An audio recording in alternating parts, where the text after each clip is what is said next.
Në dekadat që pasuan, Komisioni i Venecias ka qëndruar pranë institucioneve shqiptare në çdo reformë të madhe kushtetuese dhe ligjore, nga hartimi kushtetues së vitit 1998 deri te reforma në drejtësi e vitit 2016. E cila mbetet një ndër transformimet më të thella që ka njohur shteti shqiptar. Në konferencën organizuar në rastin e 30 vjetorit të pranimit të Shqipërisë në Këshillin e Evropës, kryetari i Gjykatës së Lartë Sokol Sadushi mbajti një fjalim të fortë dhe reflektues mbi rrugtimin e drejtësisë shqiptare nga reformat e konsolidimi institucional.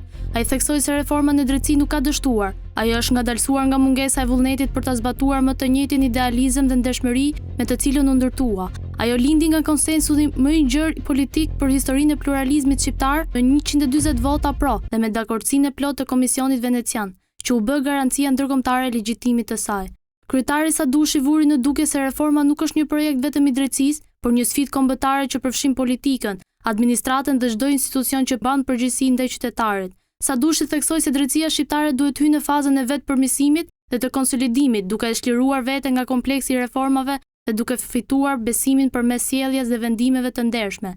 Qytetari nuk kërkon drejtësi të përsosur, por drejtësi që përpiqet çdo ditë të jetë më e drejtë. Besimi nuk fitohet me fjalë, por me sjellje dhe me vendime që mbrojnë ligjin dhe dinjitetin njerëzor. Kryetari i Gjykatës së Lartë kujtoi rolin historik të Komisionit të Venecias si udhërrëfyes moral dhe intelektual në rrugën e reformave shqiptare. Ai nënvizoi se bashkëpunimi ndërkombëtar mbetet një shtyllë themelore e drejtësisë shqiptare, por maturia e sistemit matet me aftësinë për ta kthyer bashkëpunimin në përgjegjësi të brendshme. Në përfundim, kryetari Sadushi u bëri thirrje institucioneve të drejtësisë dhe politikës që të mbajnë gjallë frymën e reformës përmes integritetit, guximit dhe përulësisë përpara ligjit. Le ta bëjmë drejtësinë pasqyrë të më së mirës që kemi si komb, me integritet që nuk blihet, me dinjitet që nuk përkulet dhe me etikë që nuk komprometohet.